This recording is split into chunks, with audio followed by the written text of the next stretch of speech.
T'es dans des calls avec les cofondateurs de SkyPIB. Bah ouais. Là, t'es avec le fondateur de Twitter il y a 17 ans en train de faire une vidéo et de dire « j'ouvre le taxi ». Cette femme a vraiment changé ma vie, et gentiment. Cyril, on s'est rencontrés grâce à Manuel Diaz, et notamment grâce à Influx. Ouais.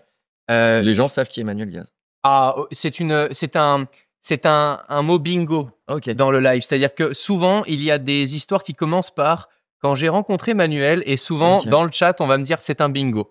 Manuel Diaz, pour ceux qui ne le connaissent pas, qui a créé, il y a de ça maintenant il y a très longtemps, une immense agence média, l'une des premières, qui est restée très longtemps indépendante et qui aujourd'hui est à 100% sur Influx en tant qu'agent de créateur. Et je suis moi-même un créateur représenté par Influx. Et toi aussi. Mais moi aussi. Toi aussi, t'es un créateur en fait. C'est la classe, mon gars. Sauf qu'avant d'être créateur, t'es un dinosaure. C'est ça. T'es un vrai dinosaure. Et c'est toi qui Et pourquoi j'ai dit ça? C'est pas pour te dévaloriser, c'est parce que je pense que c'est une force aujourd'hui que d'avoir de l'expérience. Et c'est d'ailleurs toi qui l'as toi-même dit. Ah mais sur tes vidéos. On en dit des conneries quand même. Non. Je vais essayer de faire un teasing sur ta vie. Je vais mettre des mots-clés. Ok. Gary Vee, aux US. Ouais. T'as connu, t'as discuté, t'y as été. Ouais. La télé, t'y as été. Ouais. Le live, t'as fait. Ouais, moins que toi. Mais des spectacles. Oui. Putain, c'est vrai que ça fait 10 T'as travaillé avec Michel Larocque, quand même. Oui, c'est vrai. T'as fait un passage sur Touche pas à mon poste. Ouais. Il y a très longtemps et il faut pas s'en souvenir. Tu me l'as dit. Une cata. C'est incroyable. T'es arrivé, ton premier blog, tu m'as dit que c'était 2004. Ah bah oui, mais ouais. 2004, Alors on reprend. Qui es-tu? Bonjour Cyril. Pour vache. ceux qui te connaissent pas, qui es-tu? Je pense que... Pourquoi je trouvais ça génial? Parce qu'on échange déjà depuis très longtemps, on se connaît bien. Et je me suis dit, je sais que les gens qui nous suivent adorent tout ce qui est nostalgique aussi sur Internet. Et toi, t'as tout vécu. C'est plus de la nostalgie. Toi, le que sont-ils devenus, c'est pas... Toi, c'est comment est-ce qu'ils se sont fait, en fait. Tu étais là au début, dans plein de parcours. J'ai conçu l'Internet, même. Là, on n'est plus dans la nostalgie, on est dans le vintage. Où est-ce que tu veux qu'on démarre dans ta carrière? Mais où tu veux, mon gars. 2004, les blogs. Les blogs, rien que le mot blog, il a vieilli, je trouve. Non, parce qu'en 2004, j'avais une agence de com conseil et un gars qui m'a dit « T'as déjà vu les blogs ?» J'ai dit « Non, je sais pas. Tu devrais monter un blog. » C'est quoi un blog? Moi, j'étais hyper introverti, méchant, j'aimais pas trop les gens. Il dit « Bah, tu vas pouvoir écrire, les gens vont te lire. » Ah bon, ok. J'ai écrit un truc et les gens ont lu. Il y avait genre 2 commentaires. J'étais « Waouh, mais il y a des gens, en fait, dans la vie, il y a des gens qui lisent des trucs. » Ça me rappelle mes premières vidéos YouTube. Là. C'est ça. Et donc ça, c'était en 2004. Et donc, j'ai ouvert un blog qui s'appelait 20 sur 20, peut mieux faire. Je donnais des notes à tout, à la vie, à des restaurants, à des films, à des trucs. Toi, je te rends compte, je te donne 17 sur 20, j'écrivais un article. Et ça a donné mon pseudo 2020. Il n'a rien à voir avec Cyril de l'Astérie. Parce que les gens, ils sont là. Ah, le mec, il s'appelle Cyril de l'Astérie, il s'appelle 2020. C'est quoi le bordel? Il s'appelle Vincent ou quoi? Non, il s'appelle pas Vincent. Il s'appelle Cyril. Quand on regarde ta carrière, on peut se rendre compte d'un mot que tu as plutôt bien apprivoisé, c'est le risque. Ah ouais. Et je pense que beaucoup se diraient, non, c'est pas du risque, c'est kamikaze là, à ce point-là. Oui, peut-être. Tu as quand même eu des moments dans ta carrière où personne n'aurait osé prendre les risques que tu as pris et faire. Je sais que tu as un lien un peu particulier avec le risque. Ouais. Est-ce que tu peux nous refaire peut-être, parce que quand même, il y a eu c'est le risque. Non, c'est le risque qui a un lien particulier avec moi. Putain. Il s'appelait comment le TEDx que tu avais fait là-dessus? Take a Chance, ou je sais pas quoi. Take a Chance, on dirait une chanson de ABBA.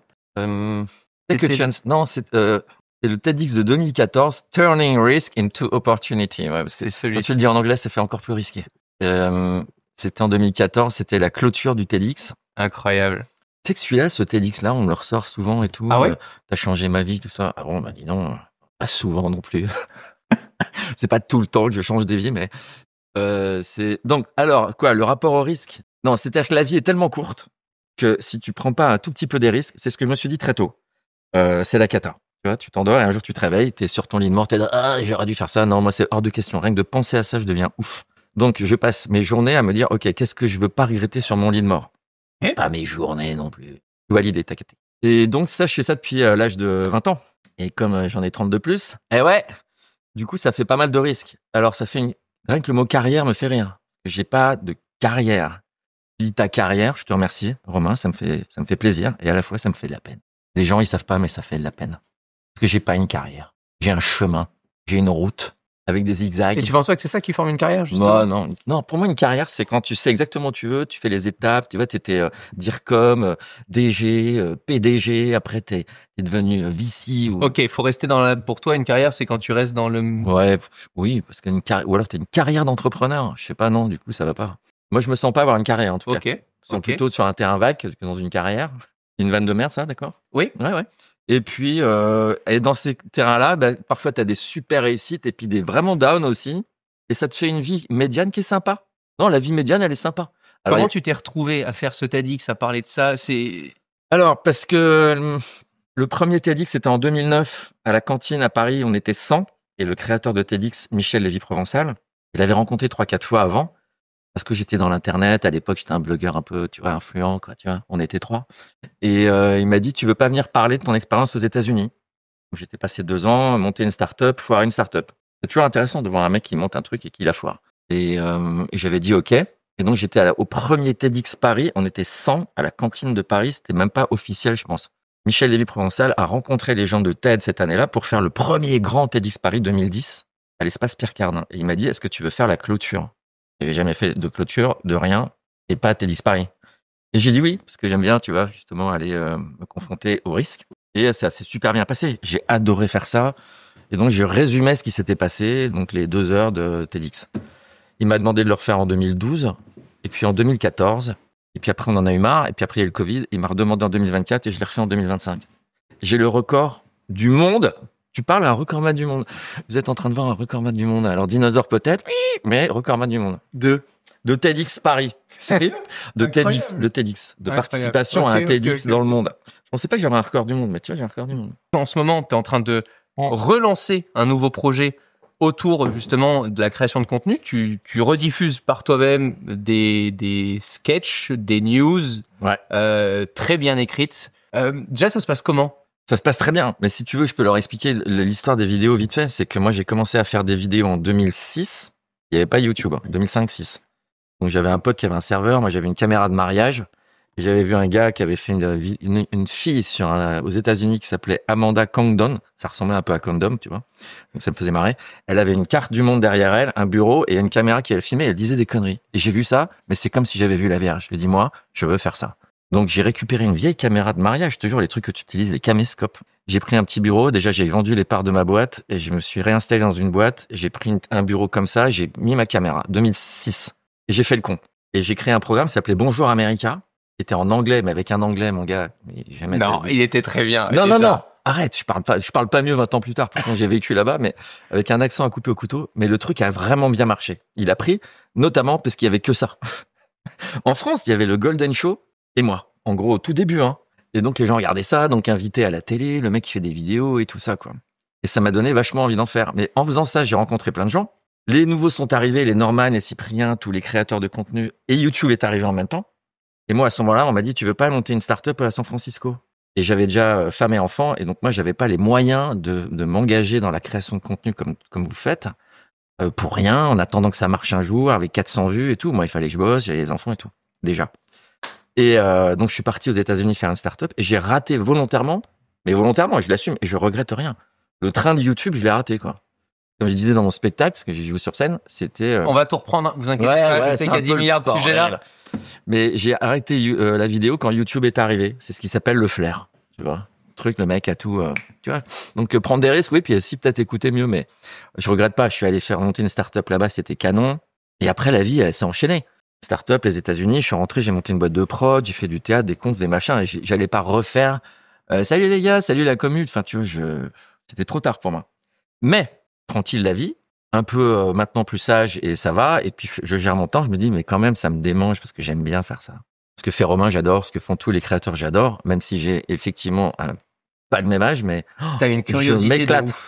Bah, une curiosité, c'est presque qui m'emmerde quand on se voit, j'ai envie d'apprendre de toi. Il arrive, il m'en laisse pas, il me laisse pas placer une question, c'est lui qui me pose que des questions. Donc, on reprend ta vie. On reprend ma vie. T'as 18 ans. À 18 ans. T'es où?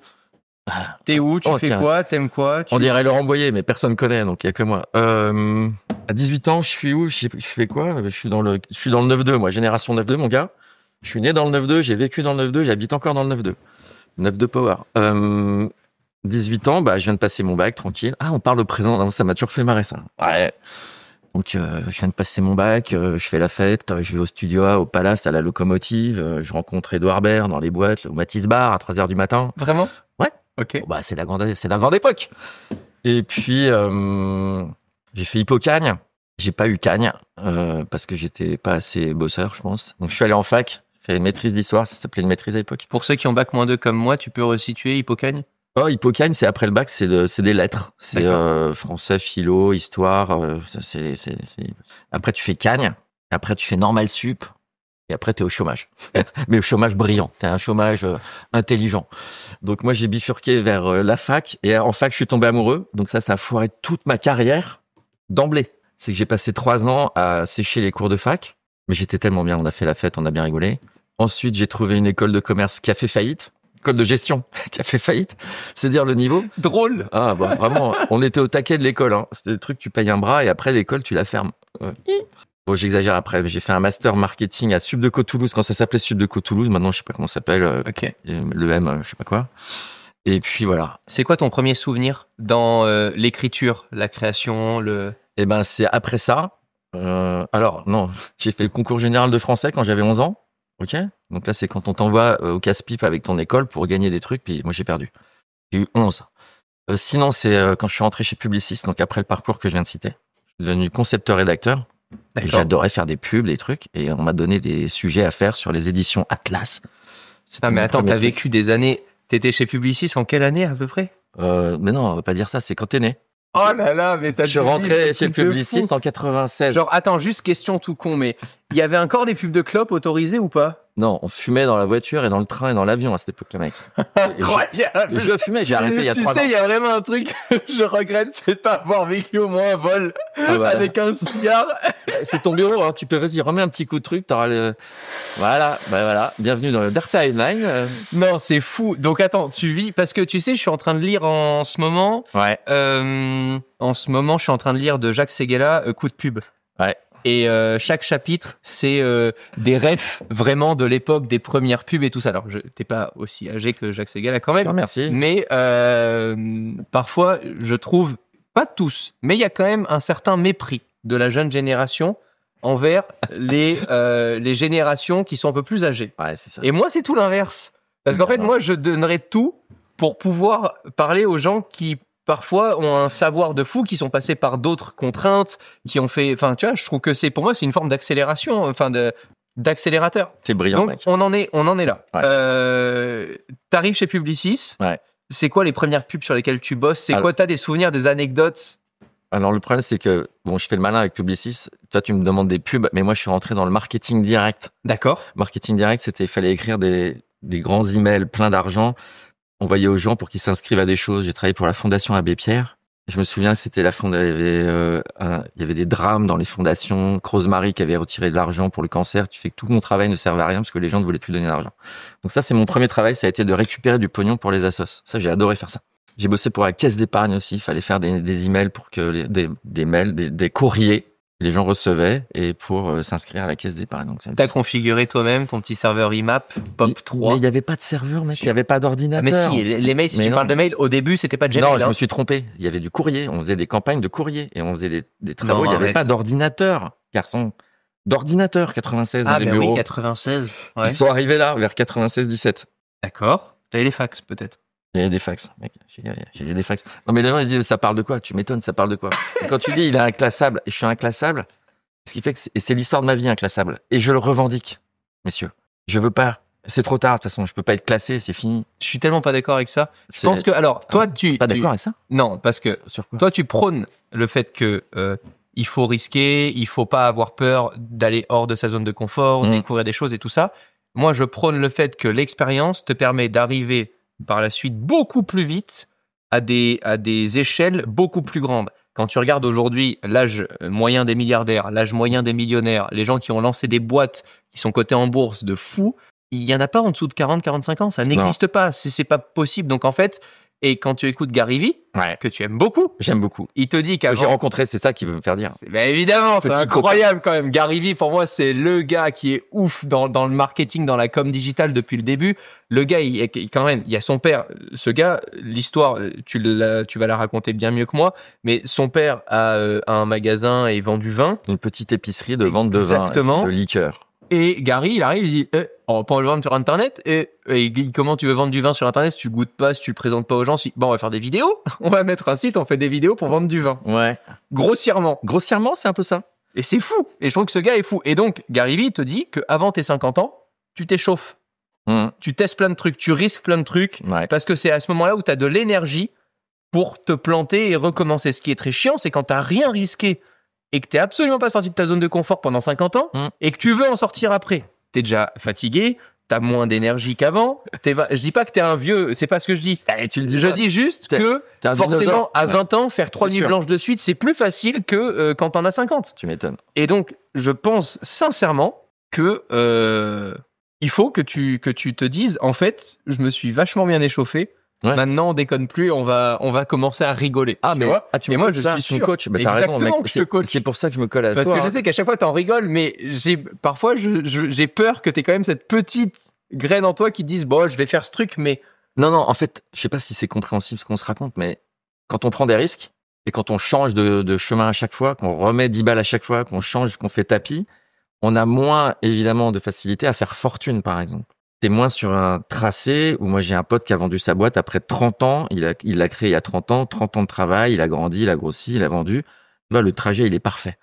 Moi, je suis passé de là à là, j'ai rebondi comme un petit cabri dans la montagne, j'ai fait du théâtre, de la télé, de la radio, et je m'éclate et je regrette rien. Mais forcément, quand tu fais ça, tu fais pas fortune, tu fais pas fortune financière en tout cas. Là, moi maintenant, j'arrive à un moment où je vais arrêter entre guillemets de faire le petit cabri. Je suis en train d'être tranquille en fait, mais en fait c'est sans faire exprès. Je suis cool. Et quand je suis cool maintenant, je sais exactement ce que je veux. Donc j'ai recommencé à faire des vidéos et je kiffe comme quand j'avais 20 ans, enfin 25. Donc moi c'est sur LinkedIn. Tu vois, moi je suis sur LinkedIn. Je suis pas sur YouTube, il y a même pas 1000 abonnés, mais sur LinkedIn tout se passe bien. Tous les vendredis à 8h30 et je m'éclate. Ça s'appelle les monologues du 2020. Venez chercher sur LinkedIn. Je sais pas s'ils vont sur LinkedIn les gens. Ici. Bien sûr. Mais parce que c'est un terrain de jeu qui est bien LinkedIn, qui est poli. Les gens sont polis. Publicis, ok. Ouais. Ensuite, qu'est-ce qui continue de marquer un peu le parcours Après, non. En 98, donc Coupe du Monde 98. Ça, t'as une anecdote là-dessus. Ah, mais c'est le changement de ma vie, il s'est fait là. Demi-finale France-Croatie. C'est-à-dire, j'étais concepteur-rédacteur. J'étais avec mon pote Laurent, qui était le DA. Et donc, on travaillait sur les huiles Isio 4, je me souviens. Et à 5h, on était déjà au taquet depuis le matin. On avait les maillots de l'équipe de France, le bleu, blanc, rouge sur la tête. Et on était prêts à partir pour aller voir le match. Et ma boss, dit ah non les gars, il faut rendre la campagne demain, donc ce soir vous restez là. Donc je suis passé j'étais salarié chez Publicis là, et c'est ce jour-là, parce qu'on a négocié et tout, non mais on y va, on revient à 3h du matin et tout. Elle a dit non, il faut rendre la campagne. Ce jour-là, j'ai décidé que je serais plus salarié à vie. Et c'est ce qui s'est passé. Le lendemain, j'ai réfléchi, tu files pas ta DEM tout de suite, mais dans les, je crois, 3 mois qui suivaient, j'ai fini ma DEM et depuis je suis indépendant, entrepreneur, machin, plus salarié. Et donc c'est à cause de la Coupe du Monde 98. Non, c'est vrai, tu ne me dis pas que j'ai pas le droit de regarder une demi-finale de Coupe d'Europe, de Coupe du Monde. Donc j'ai entendu des gens qui hurlaient, les buts de Thuram, je les ai vus après. Il y avait pas non plus les trucs, tu pouvais pas le voir sur un téléphone, mon gars. T'étais là, t'entendais dans la rue des ouah. Et toi, tu bossais sur une pauvre huile. Voilà, le changement de ma vie. Parfois, tu vois, c'est à quoi ça tient, la volonté. C'était par dépit. Et à ce moment-là, t'écrivais déjà des choses en perso pour toi. Moi, j'ai toujours écrit, toujours écrit toute ma vie. Dès que je peux, j'écris. Parfois, il m'arrive d'écrire tous les matins, genre de 6 à 7, j'écris. Liberté, j'écris ton nom. Tu vois, enfin, c'est un jeu de mots. Mais ce que je veux dire, c'est j'ai écrit très tôt. Je faisais des petites nouvelles, des BD. J'ai écrit un bouquin sur Quel coup, la start-up, la première start-up qui s'est vendue à des Américains. Une start-up française qui s'appelait Quel coup. Ça c'était. T'avais bossé dans cette start-up ? Pas du tout. Ok. C'était comme les rencontres que tu viens de citer, mais à l'époque des blogs. Et Julien Codorniou, qui était un geek total, il voulait raconter l'aventure Quel coup pour les entrepreneurs, pour les gens de la tech, les ingénieurs, pour dire qu'on peut faire fortune en créant une start-up en France. Mais il savait pas écrire. Et il m'a envoyé ce message parce qu'il lisait mon blog en disant bon, toi tu sais écrire, moi j'ai un sujet, est-ce qu'on peut faire un truc ? On a été dîner ensemble, on se connaissait pas, il m'a amené 5 bouquins. Larry Ellison, donc Oracle, tous les trucs de la tech. Moi, j'y connaissais rien, puis je m'en foutais vraiment de la tech. Mais j'aimais bien le gars, puis l'aventure était marrante. Et donc, on a écrit pendant 1 an, on a été voir tous les acteurs de Quel coup, le patron, Pierre Chapaz, les créateurs. Tu vois, Chapaz, c'est un vrai vieux de la vieille, quoi. Et on a écrit le bouquin qui s'appelle Quel coup, ils ont réussi la start-up.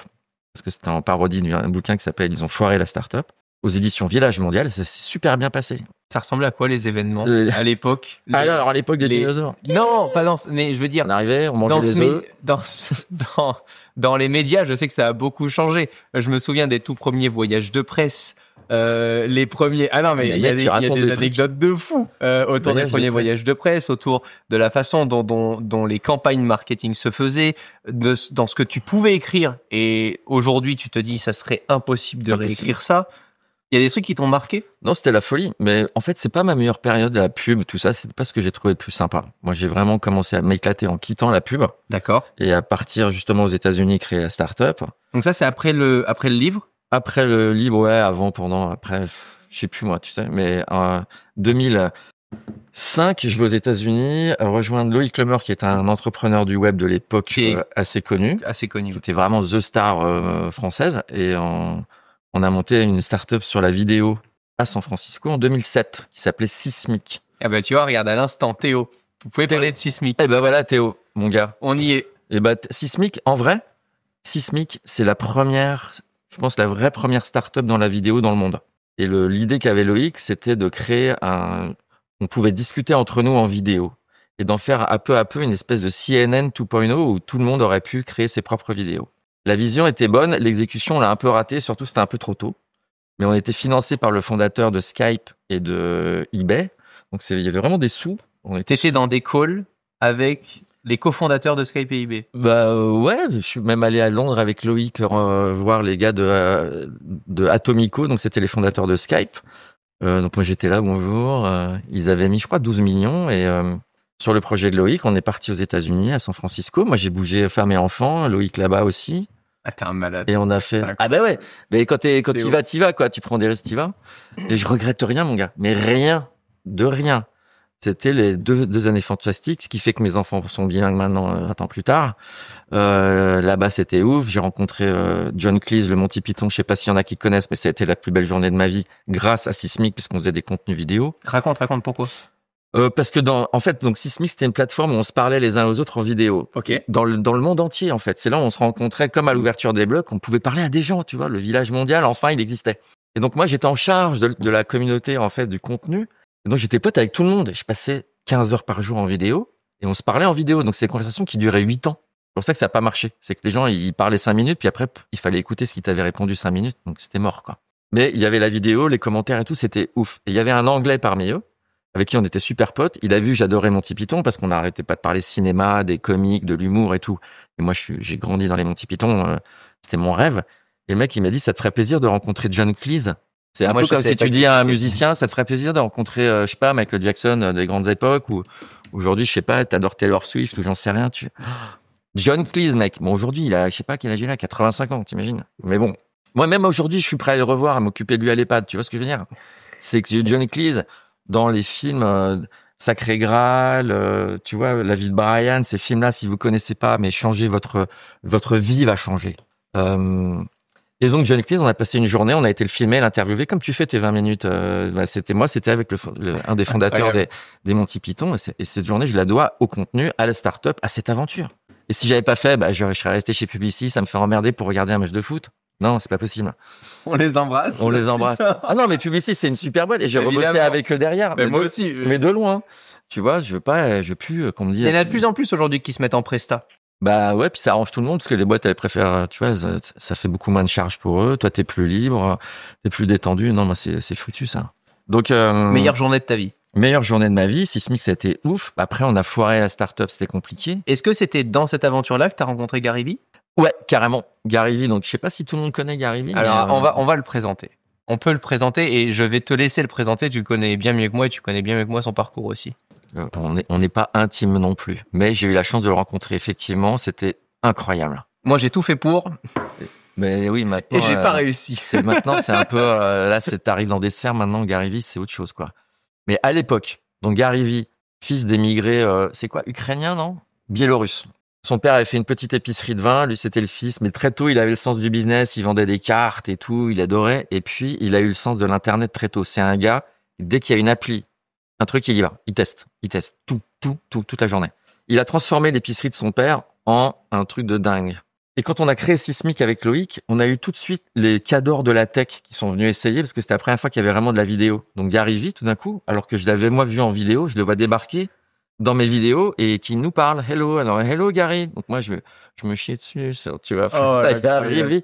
Et il y avait 6 millions d'abonnés LinkedIn, non, mais c'est ouf. 10 millions Instagram. C'est une rockstar le gars. Quand moi je l'ai rencontré sur YouTube, il avait 50 000 abonnés. 50 000. Et donc j'étais allé voir en disant comment je fais pour avoir pareil, 50 000. Donc là 6 millions, t'imagines le chemin. Et Gary Vee, donc on se met à discuter, mais il y avait pas que lui, il y avait des mecs. Je sais pas s'il y a des gens qui connaissent, mais il y avait Robert Scoble, il y avait Harrington, le fondateur de TechCrunch, il y avait que des Calacanis, mec, c'est des tueurs de la silicone qui étaient là pour essayer et qui sont pas restés parce qu'ils avaient pas le temps de faire des vidéos, justement. Mais ils ont vu ce que c'était, tout ça, on a fait des trucs avec eux. Et à Loïc, je lui dis, Gary Vee, il faut absolument qu'il soit influenceur. Je l'ai pas dit comme ça parce que le mot n'existait pas, mais je lui dis, il faut que ce mec-là soit dans Sismic, qu'il parle de Sismic, qu'il fasse ces trucs chez nous. Et j'ai écrit à Gary en disant ça t'intéresserait. Il me dit écoute viens on en parle. Donc viens ça veut dire viens à New York. Moi j'étais à San Francisco. Ouais bah j'arrive. Bien sûr. Donc je suis allé voir Loïc le patron. Donc je lui dis Loïc je peux aller à New York parler à Gary Vee. Il me dit vas-y. Donc là avion Gary Vee. J'arrive dans le bar avec Gary Vee. Donc déjà c'était ouf. Il me montre son épicerie. Donc c'était 4 étages avec 300 salariés, avec du vin, mon gars, c'était la Fnac du vin. Donc il avait déjà transformé la petite épicerie locale de son père, émigré biélorusse, en une Fnac. Vraiment, il vendait du vin à l'époque. Il n'avait pas son agence, il faisait pas tout le reste. Parce qu'après, ce qu'il a fait avec son papa, il en a fait un business, agence média, pour permettre à plein d'autres, à un boulanger par exemple à New York. Pourquoi est-ce qu'aujourd'hui ils ont la queue dans les boulangeries? Parce qu'il y a tout un aspect marketing et commercial derrière où ils se font conseiller par des agences. Ouais. On leur crée une pâtisserie de fou, on fait des vidéos Instagram, on fait venir 2-3 rockstars ou influenceurs et à partir de là c'est lancé. Et lui c'est vraiment, ça a été un précurseur là-dedans. Un génie de trucs. C'est-à-dire que lui il avait mis une caméra et donc moi je voulais voir son setup pareil. Tu vois, en fait je fais ça depuis 20 ans, j'espionne les mecs. C'est que je suis allé voir, je lui dis je peux regarder quand tu fais ton show. Il avait eu l'idée de faire une vidéo par jour. Je voulais savoir comment il faisait parce qu'il avait une énergie de dingue. Il était là, I want to buy the Jets. Il y avait un défi collectif. Un jour, il achètera les Jets et je pense qu'il le fera. Le club des Jets, pas des avions, hein, le club de baseball. Il avait le poignet des Jets, et il le filmait. Je me dis mais comment il fait? Et en fait, il avait sa petite feuille avec 5 bullet points collés sous la caméra. Il partait une seule prise et après il passait à autre chose. Et c'était son petit gars qui s'appelait Max, qui s'occupait derrière de faire du montage à l'ancienne et qui postait sur YouTube. Incroyable. Et ça a développé son réseau de trucs, c'est un truc de fou. Il était à la fois passionné de vin et de réseaux sociaux. Donc, il a créé ensuite une agence pour, c'est ce que tu as dit, aider les gens. Puis maintenant, il a des clients, c'est pas que le petit local. Hein. Et puis, il est au niveau de Robert Parker en vin, c'est-à-dire si ceux qui aiment le vin, c'est la Bible du vin. Et lui, il a une autre approche en disant que chacun est différent. Ça sert à rien de dire qu'un vin, il vaut tant parce que toi, t'es différent. Bon, bref, il disrupte à peu près tout. Difficile de lui parler de nos jours. Hein. Maintenant, c'est le... Et Gary Vee, ouais, donc voilà. Et donc, on a discuté. Je lui ai dit, tu veux... Et alors, la conclusion de ça, c'est donc, est-ce que tu veux faire des vidéos dans Sismic et tout? Il m'a dit, OK, how much? Equities. Juste how much? Raconte, c'est intéressant. Bah non, il voulait des actions, il voulait des parts, quoi. Le mec, c'est un businessman, Gary Vee. C'est un vendeur, c'est un salesman. Et c'est un businessman américain. Donc, moi, je me suis dit, allez, sois sympa, cool. Tu fais des vidéos dans Sismic? Il dit, ouais, avec plaisir. How much? Donc j'ai appelé Loïc, il dit how much? Il dit il veut des equities. Et Loïc il dit bah non, on peut pas, là on vient d'annoncer le truc, on va pas filer les equities au premier mec qui nous demande. Il avait raison. Et voilà. Mais bah non, bah rien, si tu devais refaire l'histoire, tu penses qu'un mec comme Gary Vee, il aurait pu changer l'histoire dans une boîte? Non, je pense pas parce que notre service, il était pas prêt. T'aurais beau mettre des claquettes et tout, on aurait eu trop pour exploser le serveur. Ça aurait pas marché non plus, je pense. Mais non, c'était une bonne école. Et le soir, ils m'ont emmené dans une soirée en boîte. J'ai passé la soirée avec Demi Moore, mec. Demi Moore, tu vois pas qui c'est, toi. Ouais. Elle a eu l'Oscar, hein, quand même, Demi Moore. Ok, et comment tu vis alors donc, attends, tu fais la soirée et tout, tu rentres, tranquille. Bredouille, oui, c'est sûr. Bah, non, d'abord mariée et ensuite, elle était mais je veux dire, elle était avec Ashton Kutcher. C'est dans le sens business, je te parle pas de d'amour. Bredouille, sans Demi Moore, sans rien, quoi. T'as pas de business, quoi. Pas sans Demi Moore, on s'en bat les couilles de Demi. Mais non, c'est ça le plus important dans la vie, c'est pas Gary Vee. Une fois qu'il m'a dit non, il m'a dit viens à la soirée. Ah, putain. Donc je repars bredouille de Demi Moore et je repars bredouille de Gary Vee et je repars à San Francisco. Puis c'est fini là, l'anecdote Gary Vee elle s'arrête là. Non, je l'ai recroisé à San Francisco. Après on a déconné un jour, 6 mois plus tard. Puis voilà. Après on s'est écrit une fois par an. Puis maintenant c'est pas la peine. Je pense qu'il sait même pas qu'il saurait plus quoi. Mais comment c'était ton premier échec sismique ou pas? Tu le vis comment en fait? Le plus dur c'était de rentrer à cause de la famille. C'est-à-dire que t'as vraiment enlevé ta femme, tes enfants, t'as changé d'école et tout. C'est ça, moi, qui m'a fait plus de mal. C'est ça. C'est pas du tout l'aventure économique. C'est pas la start-up. T'avais l'impression d'avoir déçu de la famille? Pas déçu. Bah après, il faut être honnête. C'est pas cool, quoi. T'y as cru, tu vois. Tu t'es fait le rêve américain. Tu voulais faire une start-up. T'as emmené ta femme, tes enfants. C'est la classe, quoi. Sur place, c'est la folie, on s'éclate, vraiment, c'est génial. Et puis, ça finit mal comme 95% des startups. Mais sur le moment, tu t'en fous de cette statistique-là. Toi, juste, ça finit mal. Et donc, aux États-Unis, quand ça s'arrête, t'as très peu de temps pour t'en aller. C'est-à-dire que t'as un visa, et c'est un visa qui est associé à ça, donc t'as 1 mois, en gros. Moi, j'ai continué parce qu'on a trouvé une méthode, j'ai fait autre chose. Mais bref, 1 an après, on est parti. Et ça fait chier de rentrer. Tu rentres un peu déçu. Mais globalement, vraiment, c'est une des plus belles expériences de ma vie. Et je la referais à l'identique, même connaissant la fin. C'est-à-dire que vraiment, c'était ouf. C'était vraiment fou, quoi. J'ai appris tellement, surtout sur l'entreprise, sur le management, que j'étais vraiment un nul en management. Et ça, c'est important de le savoir assez tôt. Vraiment pas fait pour ça. Et voilà, j'ai progressé en anglais. Je me suis fait un réseau américain. J'ai rencontré des restats de ouf. Non, c'est incroyable. Donc, et la boîte, elle a tenu combien de temps? Tu disais qu'ils avaient injecté 12 millions? Elle a tenu 2 ans comme ça. Et puis après, 6 millions par an, quand même. Crame, quoi. Oui, mais après il a continué, Loïc. Non, mais je me rends pas compte. Il a rejoint, je sais plus comment ça s'appelait, puis après ça a été vendu, je sais pas quoi, vraiment les murs, je pense. Mais non, mais on était une petite équipe, on était quand même 15 personnes, ça va vite, 15-20 personnes. Et à côté de nous, il y avait les débuts de Twitter et à gauche, il y avait les débuts de Zynga, je crois, c'est une appli des jeux. Twitter, quoi, t'imagines? Comment tu le... Incroyable. Ben, il y a une vidéo d'ailleurs, on est avec Jack Dorsey et tout, c'est marrant, quoi. Ben non, mais les mecs. Attends, où? Quoi? Oh bah tu la trouves. Non, Attends, non, mais si, on veut voir les doses. Bah c'est du dos. Ah ouais, c'est celui-là. Oh mec, incroyable. Oh là là là là. Il y a 17 ans. On rentre dans les locaux de Twitter. Là, c'est nos locaux. Attends, on va se mettre la vidéo. Elle est incroyable. Je l'avais entièrement, je m'en fous. Elle est incroyable. Attends, ça va être incroyable. Ça, c'est sûr qu'on la met. Attendez, on va kiffer ensemble. Je suis censé être le DG là. Et on fait le compte vidéo. Meeting avec mon anglais Jack Dorsey, the CEO. Là, t'as tout le générique. C'est Loïc et moi, notre équipe. On m'entend là? Ouais, pendant que t'as le son du truc. Je voulais la jouer, The Office. Going to Twitter. À l'époque, on disait toujours ce qu'on faisait. Watching the rain. Hyper intéressant. Looking for the good address. Feeling lost. Putain, ça vieillit quand même. Mais non, je trouve pas. Thinking about breakfast. Ooh, attendez, honnêtement, tu regardes certains plans, même de Inoxtag aujourd'hui dans des vlogs ou de Jordan, tu vois, Mastu et autres. C'est un peu le même truc, quoi. C'est le truc de juste t'es entre potes et tu.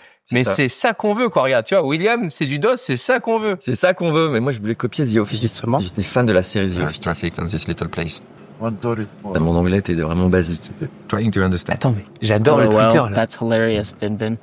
C'était tout Giving the money. limité à 140 caractères. Going out. Giving the money.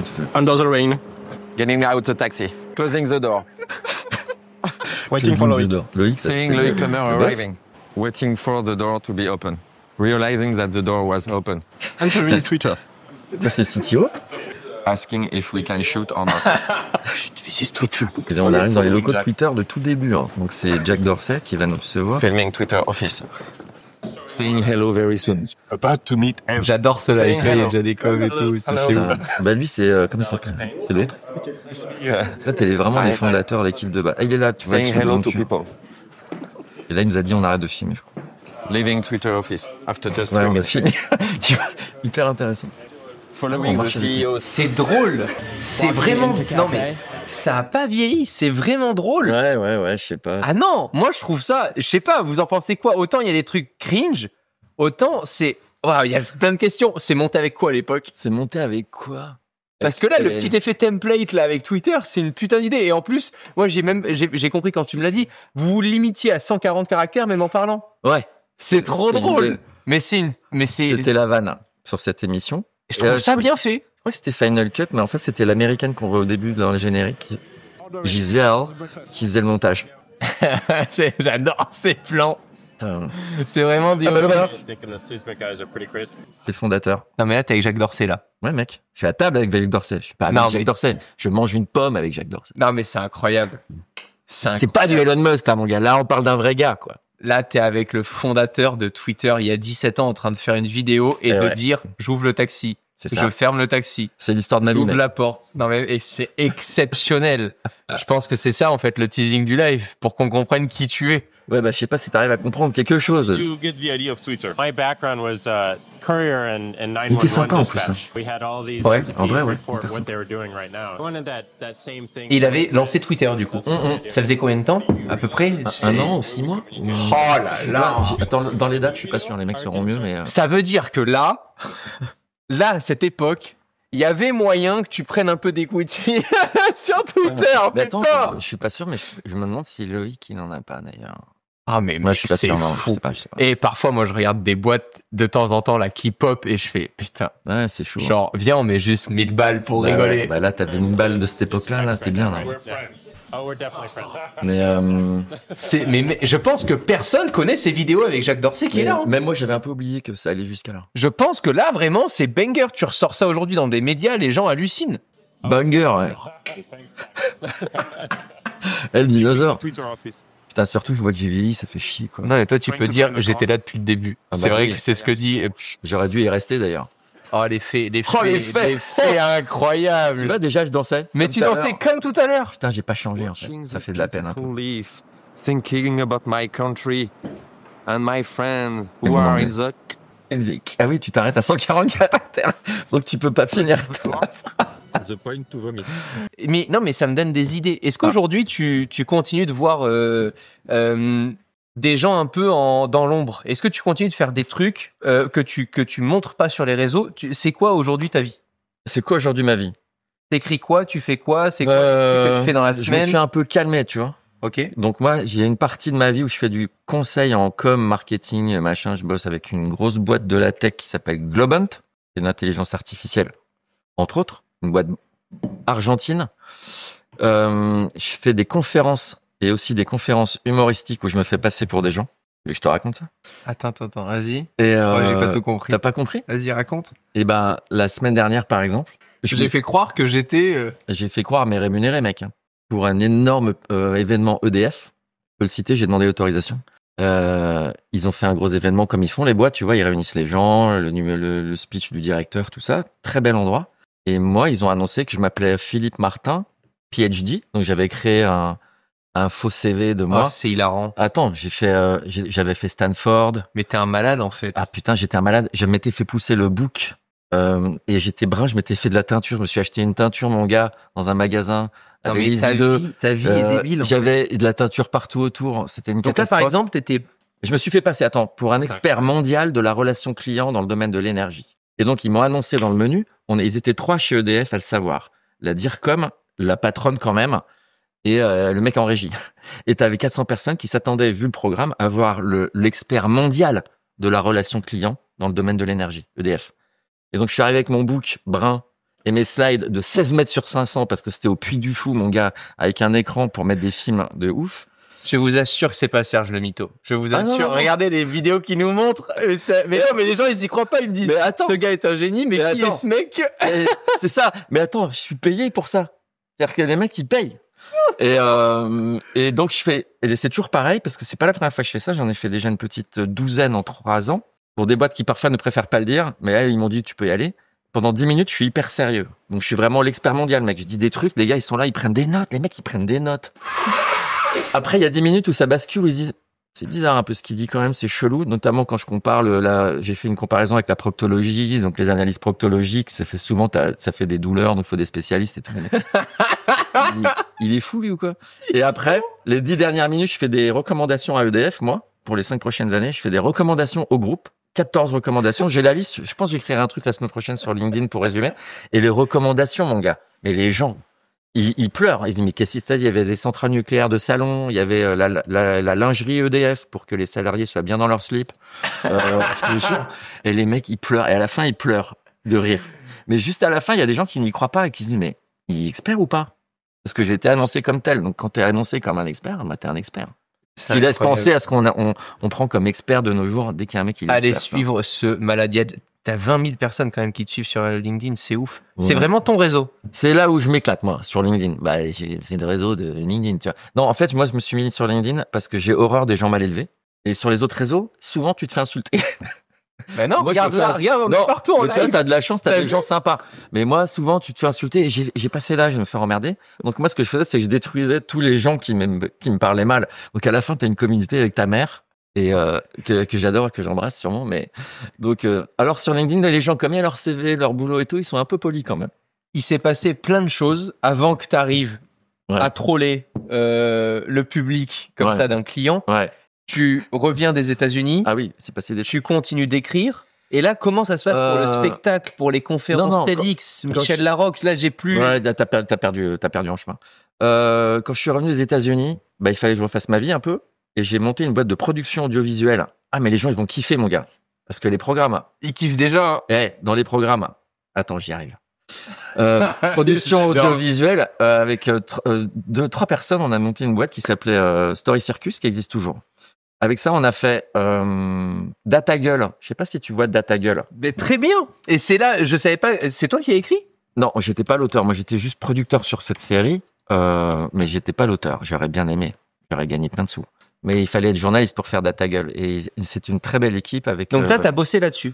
Enfin, c'est ta boîte. C'est ma boîte qui produisait DataGull pendant des années. Putain, incroyable. Je savais pas. Okay. Et on a fait la prod exé aussi des recettes pompettes avec Poulpe.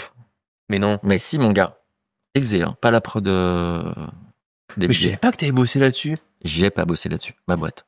Oui, d'accord, mais c'est encore mieux. Même dropping de ma boîte. Non, mais c'est mieux que ce soit ta boîte qui bosse là-dessus que toi tu sois caméraman. Excuse-moi, c'est quand même ta boîte qui. J'aurais bien aimé être caméraman sur les recettes pompettes. Hein. Je pense que tu te marres. J'aurais bien rigolé, quoi. Ah, ouais, mais pourquoi tu ouvres si peu ta gueule ? Pourquoi tu me racontes pas ça plus tôt ? Mais mec, je sais rien, moi. C'est toi, tu me poses des questions. Tu racontes, mais t'es trop discret, t'es trop humble. C'est ce que je dis. Il faut que tu te la pètes un peu 2 secondes. Non, moi, non, ça c'est pas. Attends, ça veut dire quoi, prod exé ? C'est un exemple de fausse modestie, peut-être. Prod exé. Ah bah, t'as la main dans le cambouis, quoi. C'est toi qui fais, tu tournes, tu mets la lumière, tu montes, tu fais la tech, quoi. D'accord. T'as pas géré le dossier, t'as pas vendu à la chaîne, t'as pas géré tout, quoi. C'est pas toi qui gagne plus d'argent. Tu fais, quoi. C'est vraiment, tu fais. Et c'est mon associé Henri Poulain, qui est d'ailleurs le réalisateur aujourd'hui de Papotin sur France 2, tu sais, avec les autistes. C'est lui qui réalise. Il est pas producteur, mais il réalise parce que c'est un des meilleurs réals télé du monde. Et donc voilà, c'est lui qui faisait, quoi. Et le DataGull, c'était vraiment fantastique. Et donc les recettes pompettes, t'as aussi bossé là-dessus ? Ouais. Enfin, ta boîte, Monsieur pardon. Poulpe, avec Monsieur Poulpe, qui est incroyable. Non, mais ça, c'est un banger de fou. Qui est un génie, Monsieur Poulpe. C'est je l'adore. Lui, parce que quand moi j'ai fait la téloche, qui s'appelait. Déjà, quand tu dis téloche. Ouais, c'est que on te croit, en fait. Ouais, téloche, c'est que t'es sûr que t'as fait de la téloche. Tu vois, parce que le mec, il dit, j'ai fait de la télé. Ouais, on se dit qu'il se la pète un peu. Mais quand tu dis téloche, on se dit, il peut pas se la péter. Non, parce qu'il sortirait pas, ça. On se dit, il en a plus rien à foutre, il a lâché l'affaire, il met des vieux slips. On se dit ça. Non. Là, je fais la téloche. Non, mais pas. Il a même pas. Ah, bah là, qu'est-ce que tu crois, Romain? Tu sens pas cette petite. Donc, qu'est-ce que je disais? Oui, la télé, le 20-20h, ça s'appelle 20-20h. Donc, toutes les semaines, sur France 5, en live. Non, c'est pas en live, le 20-20h. C'était monté. Je recevais un humoriste. C'était moi l'animateur. J'étais déguisé. J'avais une GoPro sur le front, mec. J'étais le premier à avoir une GoPro sur le front. C'est pour ça que tu peux dire que je suis un dinosaure. Parce qu'après, tout le monde a mis les GoPros, les motards, les mecs qui se tuent en faisant du parapente. Bon. Le 20-20h sur France 5, vous irez voir, c'était bien marrant que ça. Ça, par contre, je suis hyper fier, le 20-20h. Ouais. C'était ça? Ouais.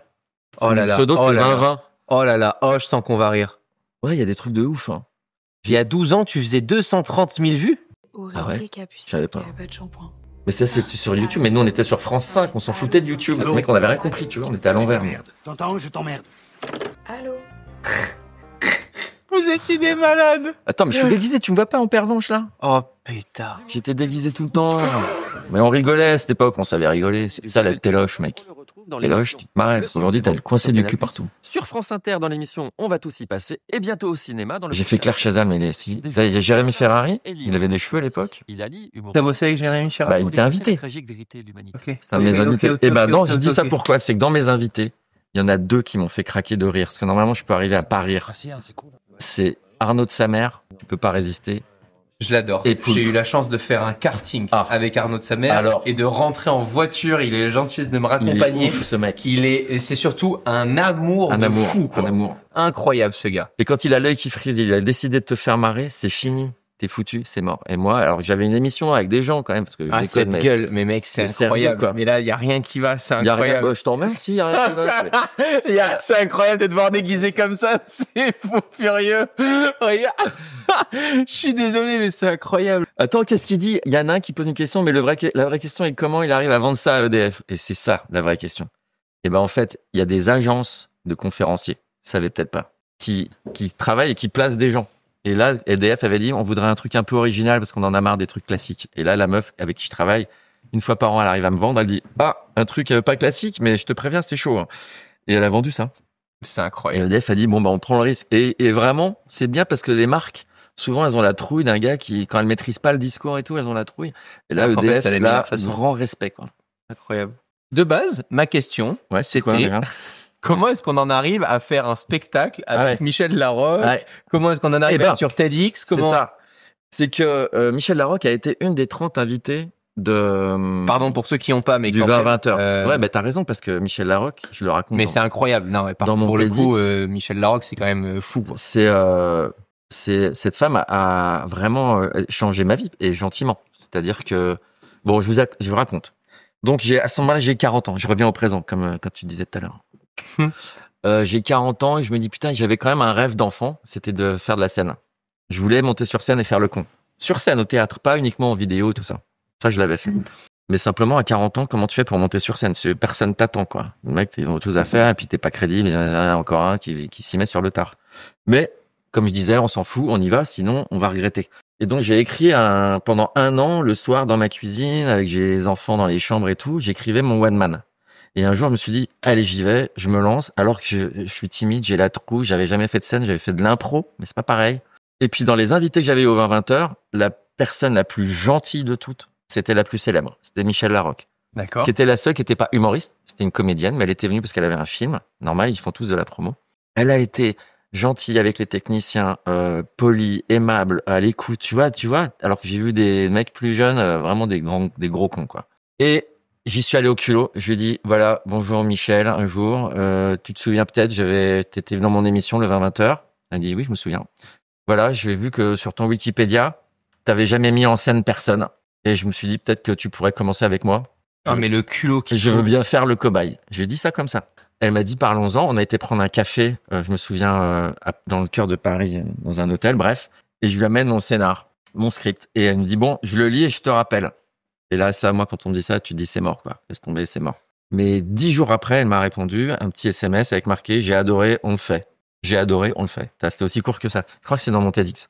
Et donc, c'est là où j'ai dit à mes enfants, papa, il va être mis en scène par Michel Larocque. Et c'est là que mes enfants ont dit, c'est qui Michel Larocque? C'est effectivement dans les générations, ils savent pas qui c'est. Mais, et donc, j'ai commencé à bosser avec elle, chez elle, avec son assistante pendant 6 mois. J'allais 2 fois par semaine, je me chiais dessus. J'avais jamais joué sur scène. Elle m'a accompagné, elle m'a ouvert sa prod, qui s'appelle Qui m'aime me suivre, qui est une boîte de prod qui marche toujours, qui produit des restas. Et elle m'a fait inviter sur TPMP en tant qu'invité ce coup-ci, alors que j'avais fait chroniqueur 10 ans, c'était une catastrophe. Et voilà, elle m'a changé ma vie, tu vois, là, parce qu'elle a kiffé. Elle a kiffé le texte. Elle s'est pas fait payer. Elle a fait ça par amour de l'art. Et j'ai vu ce que c'était qu'une star, quoi. Quand j'étais dans la rue avec elle, elle se fait arrêter tous les 3 mètres et tout. Et les gens, ils me demandaient de prendre des photos. Enfin, c'était vraiment drôle. Qu'est-ce que t'apprends le plus avec une personnalité comme ça? À la rigueur. Moi, je suis un peu touche à tout, tu vois. J'aime bien. Et le défaut de ça, c'est le manque de rigueur. Avec elle, tu peux pas. Hein. Quand je suis arrivé, je savais pas mon texte. Ils disent bon, on va pas travailler aujourd'hui. Bah oui, bah non. Qu'est-ce que tu veux qu'on fasse sinon? Ah bah je sais pas, on pourrait. Non, bah non. Tu connais ton texte par cœur. Ah ok. Et elle est dure. Hein. Tu sais que ça t'arrive pas à ce niveau-là en étant tac tac tac. Elle est dure, elle bosse, mais elle était vraiment. Voilà, et elle a vraiment changé ma vie. Et j'ai arrêté la pièce, j'aurais pas dû, je le regrette. Je me suis excusé auprès d'elle parce qu'elle s'était beaucoup investie et j'aurais jamais dû arrêter. Et je l'ai joué que 3 ans. Qu'est-ce qui t'empêche de la reprendre? Oh, c'est il y a 10 ans maintenant. Non. Elle est toujours bien ou pas? La pièce ouais, elle est rigolote, ouais. Et toi, qu'est-ce qui te fait vibrer aujourd'hui? De manière générale ou Ouais, au c'est théâtre?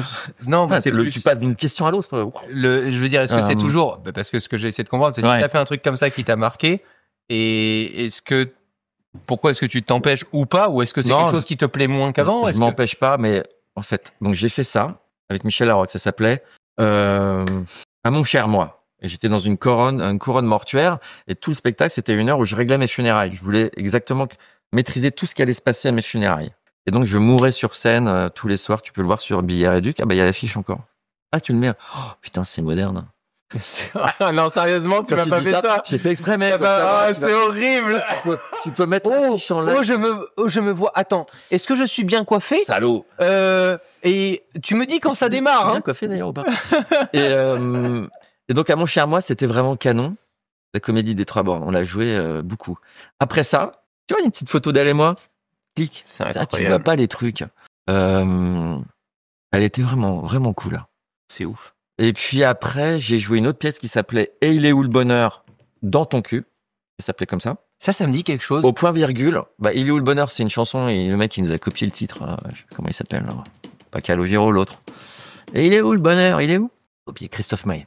Ça, oui, tout le monde connaît. Mais la pièce Il est où le bonheur DTC, personne connaît. C'est DTC ou tu DTC. l'écris? Non, c'était DTC parce que dans ton cul, ça passait pas. Il voulait pas. Et donc ça, je l'ai joué. Donc c'était avec Stéphanie Jarou, qui est aussi une humoriste et comédienne de talent. Ah bah tu vois l'affiche. C'est fou, hein, t'as vu? Ouais. C'est incroyable. Incroyable. Et ça se voit direct en live. T'as vu? C'est fou. Hein. Tu m'expliques si tu veux. Et puis après, j'ai fait une 3e pièce. J'aurais pas dû y aller. Et c'est là où je dis que maintenant je suis plus serein. Il s'appelait Bullshit Therapy, que j'ai joué au Sentier des Halles, théâtre qui n'existe plus. Tu vois, c'est comme mon école de gestion. Partout où je passe, les mecs font faillite. Et, je rigole. Et puis, après, j'ai arrêté. Aujourd'hui, là, tel que tu me vois, je suis prêt à remonter sur scène. J'ai très envie. Okay. Et libéré de toutes ces croyances sur le théâtre, sur l'humour, sur la vie, sur l'argent, sur la célébrité. Là, je m'en bats les steaks. Mais le kiff de monter sur scène, ça, mon gars, j'ai jamais vu mieux dans ma vie pro.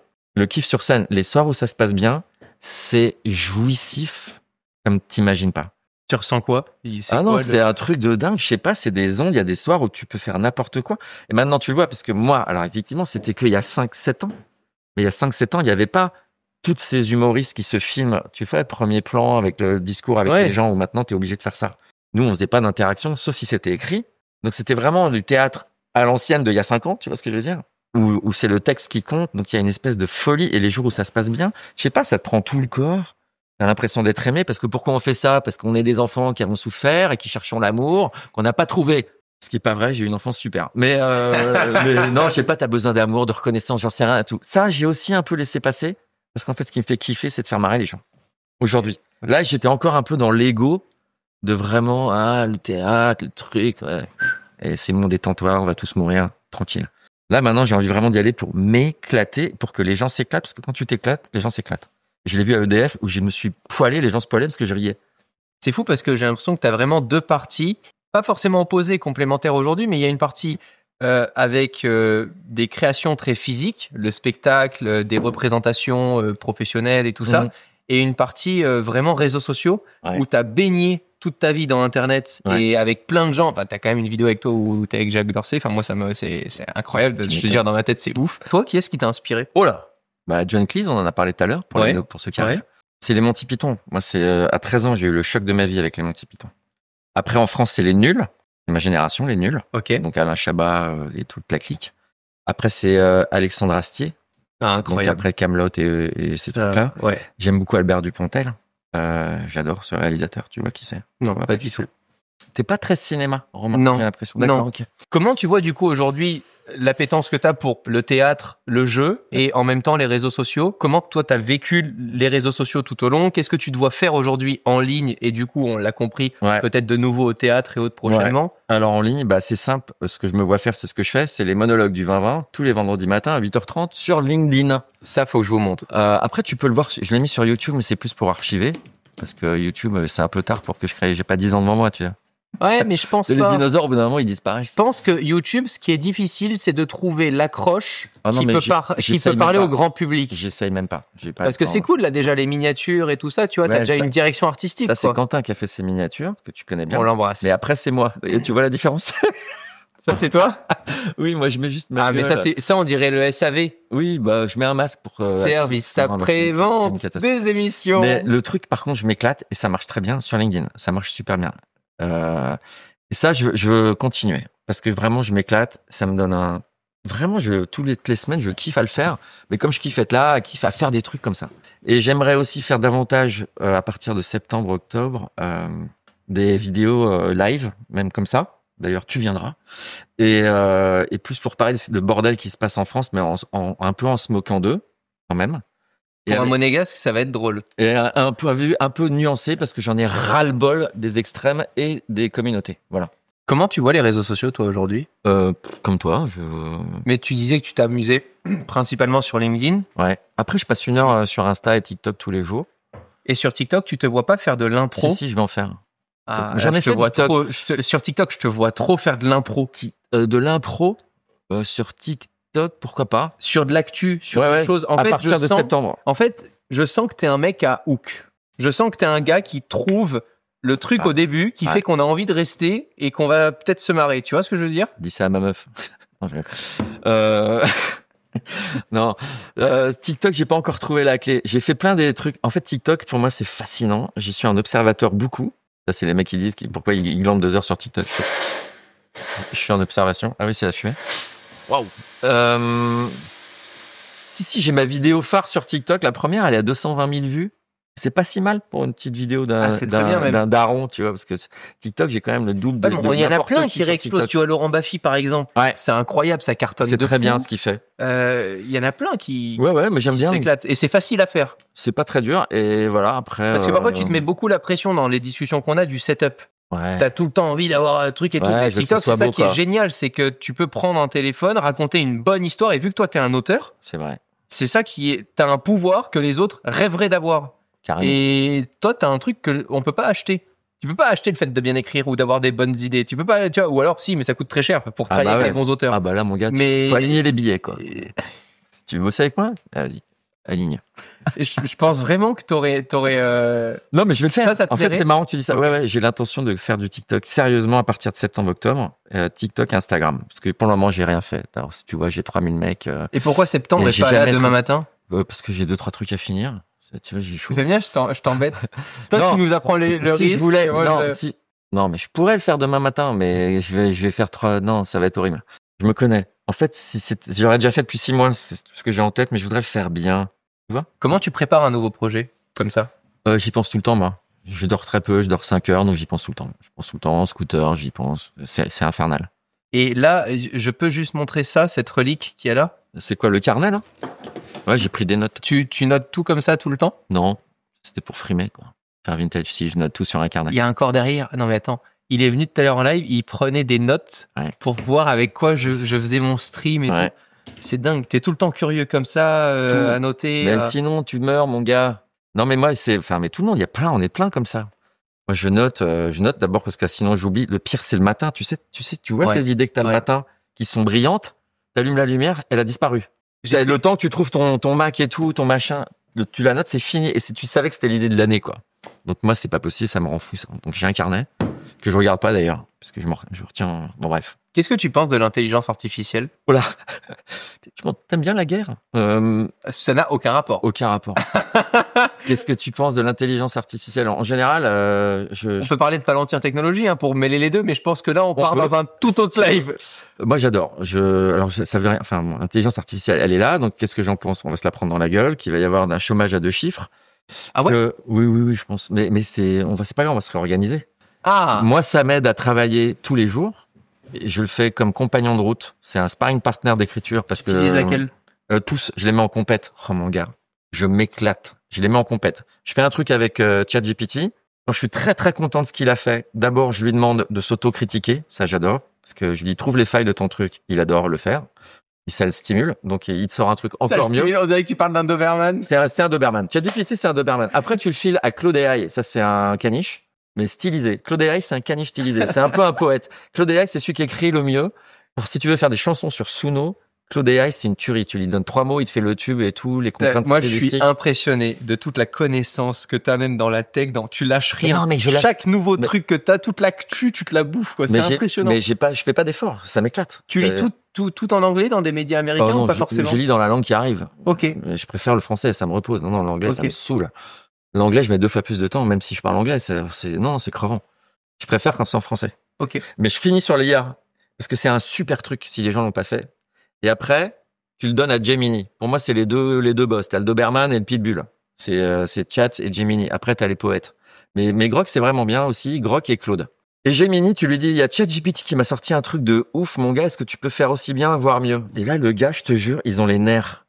Gemini, il est là. Oui, c'est très bien, ChatGPT, je remarque et tout. Mais moi, j'ai des trucs mieux. Ce qui est pas souvent le cas, d'ailleurs. Et après, je fais ainsi de suite. Et après, moi, je bosse avec eux dans le sens, je sais que parfois, à la fin, t'as bossé 2 heures et c'est que de la merde. Donc moi, je m'en sers vraiment comme sparring partner pour des idées, des trucs, si j'en ai pas, si je suis creux. Mais ça écrit pas très très bien encore, ou ça écrit des choses extrêmement moyennes. D'accord. Qui seront suffisantes pour faire des jobs extrêmement moyens. Et je le sais, parce que j'en fais un, par exemple. Moi, je suis concepteur-rédacteur de métier. Aujourd'hui, t'as les IA qui font des textes de ouf, mais des ouf propres. Il y a plus de fautes d'orthographe, plus de fautes de grammaire, mais c'est une créativité un peu moyenne. Donc, je pense que c'est comme les photographes. Les très très bons photographes continuent à faire de la photo, même si tout le monde sait en faire, parce qu'ils savent un truc en plus. Donc, les très bons auteurs travailleront mieux avec de l'IA. J'ai ma fille qui est à Gobelin, et elle, tu vois, c'est vachement pour l'école de l'image, donc elle veut faire de l'animation. Elle est vachement... L'IA, elle arrive là en ce moment avec des trucs. On en parle beaucoup, parce que c'est inquiétant. Je me dis, putain, ma fille, elle rêve de faire Pixar depuis qu'elle a 11 ans, et au moment où elle arrive, elle sort diplômée, il y a l'IA qui arrive et qui te fait des dessins animés en 3 secondes. Sauf que tu vois ce qui sort, ou tu vois, je vois comment ils font un dessin animé, c'est 2 mondes encore. Et moi, j'attends le moment où ils vont vraiment l'utiliser ensemble, et ils vont y arriver pour faire des films d'animation de fou, quoi. Et ça, j'y crois. Et ça, donc, il y a des aspects de l'IA qui sont fantastiques. Puis moi, je bosse avec Globant, qui est une boîte dans l'IA, et je vois les applications dans la santé, dans la banque, dans les trucs, des applications de ouf, avec les agents IA. Ils sont déjà en place, c'est pas juste du baratin. Donc, il y a plein de boîtes qui font du hype avec l'IA, qui lèvent des fonds et qui s'écroulent parce qu'ils avaient rien derrière comme idée. Mais derrière, il y a des vraies applications dès aujourd'hui dans la santé, dans le bloc opératoire, dans le circuit du client grâce à l'IA, dans la gestion du parking quand tu arrives à l'hôpital, dans les soins qui sont remboursés mieux parce que l'IA, elle sait que ça, c'est un truc de ouf. Mais forcément, ça fait de la casse. T'auras besoin que de 2 ou 3 personnes au lieu de 10 chaque poste. Donc les 7, il va falloir qu'ils trouvent dans l'IA une façon de coopérer ou alors faire des métiers extrêmement manuels, et qui sont super bien, quoi. Enfin, je sais pas, de la restauration, du contact avec des gens, ça va pas changer. Voilà ce que je pense de l'IA. Dans 10 ans, on se revoit, tu nous racontes quoi? Oh putain, mais on va se revoir avant déjà. Dans 10 ans, en fait, dans mes modèles j'adore, je sais pas si les gens connaissent Jon Stewart ou le Daily Show aux États-Unis, ces mecs-là. J'aimerais bien arriver, que dans 10 ans, j'aurai donc plus de 60 ans, mec. J'aimerais d'abord continuer à être fit, donc jouer au paddle, être bien dans ma vie, et que mon petit programme ait grandi pour que je sois peinard comme toi dans mon studio à faire des shows avec des gens que j'aime bien. Voilà. Avec plus d'audience pour que ça marche. Parce que si ça marche pas, j'aurais pas les moyens de le faire, ainsi de suite. Il va falloir que je continue à faire des trucs. J'aimerais bien faire que ça, en fait. Mais comme un mec de 20 ans, en fait. J'aimerais bien faire que ça, mais 30 ans plus tard. C'est pas grave. En fait, ces 30 ans-là m'amènent à ça, moi. Et je regrette rien. Je referai pareil. Et tout ça fait que maintenant, je voudrais le faire mieux. Tu vois, tranquille, apaisé, sans angoisse. Et là, je m'éclate. Je m'éclate autant quand je fais le monologue que là. Vraiment, on peut s'éclater, quoi. Donc, dans 10 ans, je vais m'être éclaté. C'est tout ce qu'on souhaite. J'ai 30 secondes. 30 secondes. Et j'aimerais qu'on prenne 30 secondes. Tu peux répondre à cette question-là en regardant directement cette caméra pour t'adresser à ceux qui nous écoutent. Là, s'il y a des gens qui ont été inspirés par tout ce que tu as pu raconter et qui se disent « Putain, mais moi aussi, j'ai envie de faire des trucs et qu'il se passe des choses dans ma vie, d'être surpris, d'être en voyage, en déplacement », en 30 secondes, c'est quoi les conseils que tu peux leur donner pour qu'ils puissent prendre eux aussi leur vie et leurs envies en main et faire des trucs? Alors, ok, je vais le faire parce que c'est toi. Parce que vraiment, si un truc que je sais pas faire, c'est donner des conseils de vie généraux comme ça. Autant en one-to-one, ouais, mais généraux. Alors, je te le fais différemment. C'est chaud, quoi. Mais j'ai quand même des idées. Tu parles à ton toi quand t'avais 15 ans. Voilà. Qu'est-ce que tu lui dis pour que tu fasses exactement la même chose que ce que t'as fait? Je lui dis déjà, va te laver parce que bon. Non, exactement la même chose. Ce que je disais dans un des TEDx auquel je crois vraiment, c'est que de toute façon, mais tu vois, il y a l'image, c'est marrant, il y a le cimetière derrière. Moi, j'ai une vraie conscience permanente de la mort depuis que je suis petit. Alors, on va savoir comprendre, où je sais que à un moment, ça sera terminé. Donc, toutes les questions qu'on se pose, mais c'est un classique, c'est une tarte à la crème, mais ça marche chez moi. Toutes les questions qu'on se pose d'angoisse, mais je vais y arriver, je vais pas y arriver, je vais perdre de l'argent, je vais perdre des trucs. So what, tu vois. Dans 60 ans, ça fera, on entendra juste les petits oiseaux, là, autour de ta tombe. Et toutes tes peurs, elles auront servi à rien. Les cimetières sont remplis de gens qui ont eu la trouille, de trucs, et ça sert à rien. Donc moi, le seul moment, des conseils, j'en sais rien, c'est pas un conseil, c'est quand t'as vraiment envie de faire un truc, tu fais juste le premier pas sans trop réfléchir. Tu fais juste le premier pas, tu bloques, c'est hyper dur, mais tu bloques toutes les peurs là qui sont là, mais non, mais je vais faire si je fais ci, si je fais ça, si je fais ci, là, il va se passer ça, mais que dalle, on sait pas ce qui va se passer, donc fais-le, quoi. Mais vraiment. Et quand tu le fais, il y aura 50% de déchets. Sur l'échelle d'une vie, c'est statistique, hein, c'est une médiane. Moi, j'ai monté 4 boîtes, j'en ai planté 2. Voilà. Pas planté. On marchoté, foiré, sismique aux États-Unis, ça a foiré, mais quelle expérience de ouf. Donc voilà, je regretterai jamais. Mais si je m'étais dit, putain, il va falloir que je déménage. Je disais à ma femme, machin, celle qui m'a poussé. Mes enfants, ils ont 3 et 5 ans. Oh là là. Non, l'argent que ça va coûter, et si ça foire, et si ça marche pas, et si... Non, voilà. Donc 0 regret. Fonce. Oublie que t'as aucune chance. On sait jamais, sur un malentendu, ça peut marcher. Merci infiniment. C'était un putain de plaisir. Merci non, mais pour beaucoup. moi, ouais, vas-y, merci les gens. Beaucoup.